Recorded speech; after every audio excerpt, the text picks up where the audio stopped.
أهلا بكم أعزائي المشاهدين. محاضرة اليوم هنتكلم عن موضوع هام جدا، وهو خاص بنبي الله يوسف. نبي الله يوسف توجد عدة كتب في الغرب بتشك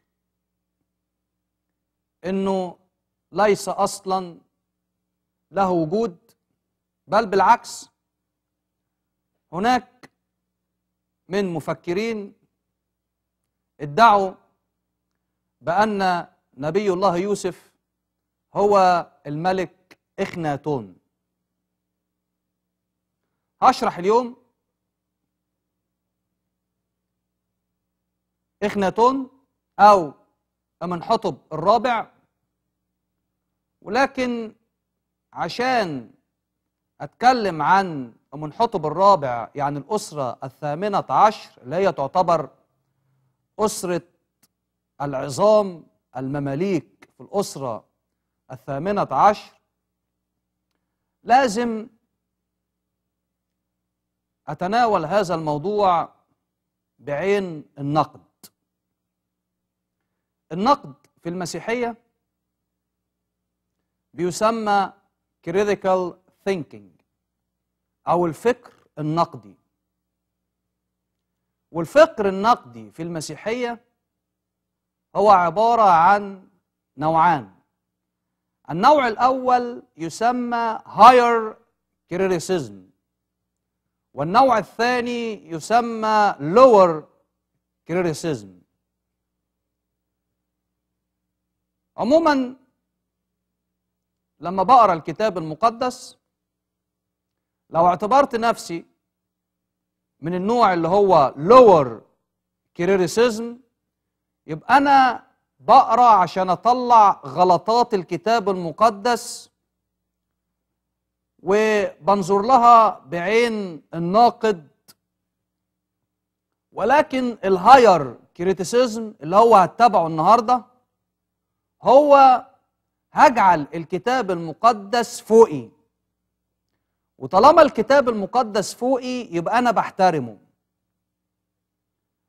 لو إن الكتاب المقدس في مستوايا هتبقى مشكلة كبيرة، وهتبقى مشكلة نفسية كبيرة، لأن هناك نظرية علمية.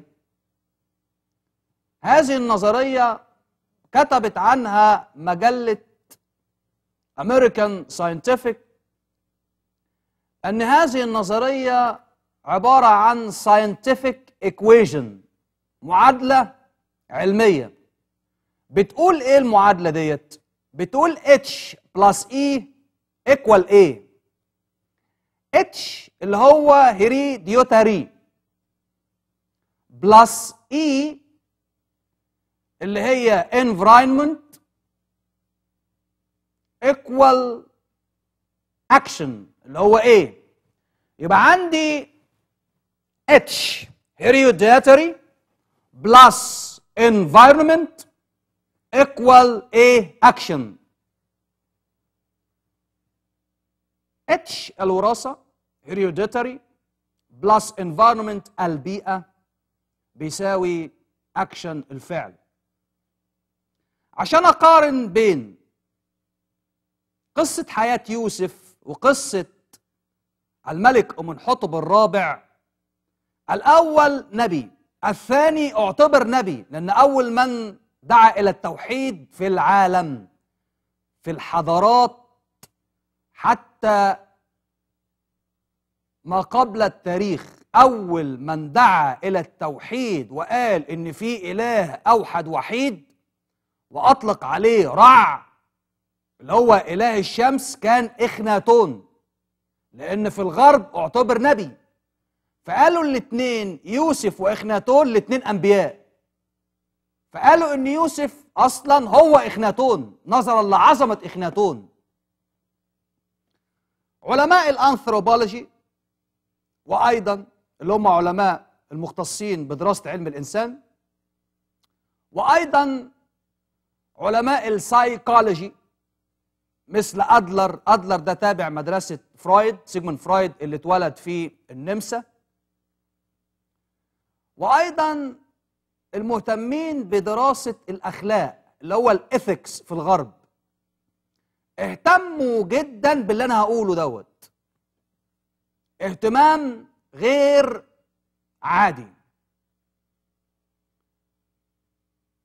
هشوف النقد لما اجي هقرا الكتاب المقدس وخصوصا سفر التكوين، لأن سفر التكوين هو الذي يتحدث ويشرح بالتفصيل عن يوسف أو نبي الله يوسف.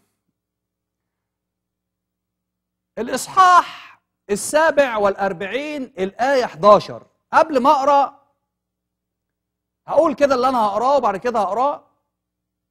بيتكلم عن مدينة جميلة جدا اسمها رعمسيس. هي دي بقى النقطة اللي خلت كل الأنثروبولوجي، كل السايكولوجيست، كل اللي هم مختصين بعلم الإثكس، كل المختصين بعلم الفلسفي، علم الفلسفة، أدلر اللي هو تابع مدرسة فرويد، سيجموند فرويد، اللي عمل مدرسة كبيرة جدا في مدرسة الدريمز انتربريتيشن، مدرسة التحليل النفسي، بصوا للنقطة اللي هي رعمسيس دي. قال لك لا، ده في حاجة احنا ما نعرفهاش. لما بحثوا في هذه الكلمة من 47 الإصحاح 47 الآية 11 اللي هقراها لحضراتكم دلوقتي: فأسكن يوسف أباه وإخوته وأعطاهم ملكا في أرض مصر، في أفضل الأرض، في أرض رعمسيس، كما أمر فرعون. وعالى يوسف أباه وإخوته وكل بيت أبيه بطعام على حساب الأولاد. هقف عند كلمة رعمسيس. الكلمة دي هيروغليفية.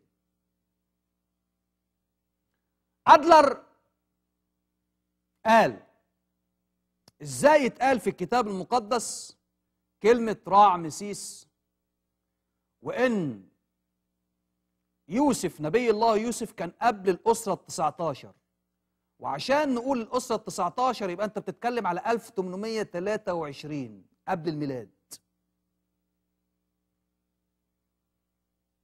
جه مدرسة تانية، مدرسة نقد، وقالت ازاي ده يوسف بعد الدراسات وبعد الأبحاث كان عايش مع الأسرة ال12، الأسرة الثانية عشر من أسر المصرية اللي قسمهم مانيتون أو العالم المصري مانيتون اللي جاي أصلا من طنطا من مصر، هو اللي قسم الأسرات إلى 31 أسرة.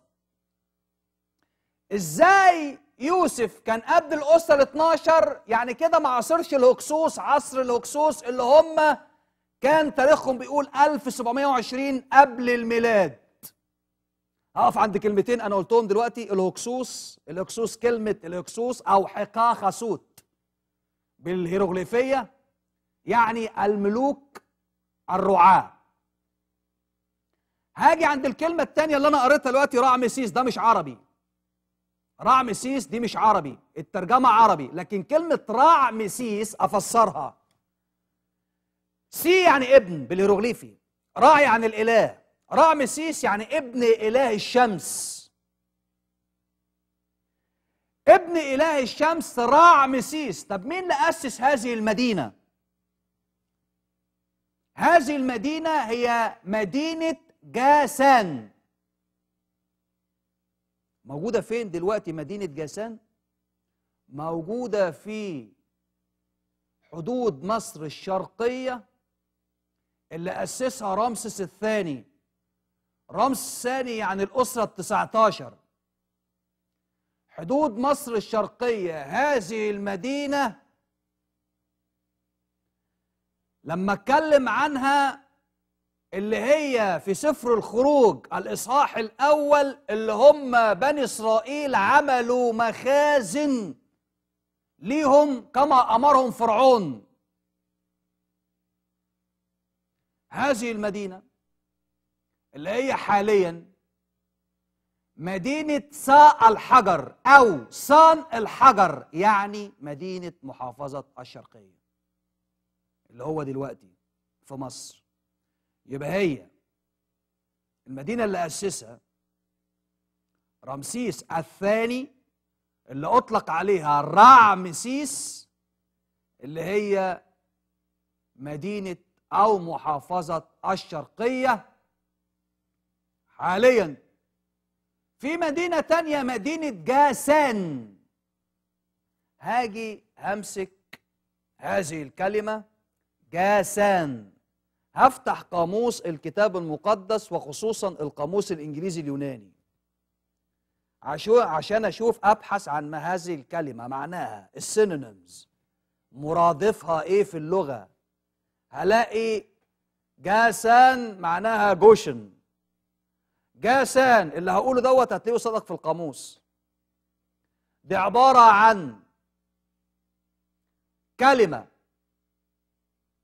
city was built by slaves Hebrews، مدينة بنيت عن طريق العبيد العبرانيين، وبنيت على يد رمسيس الثاني.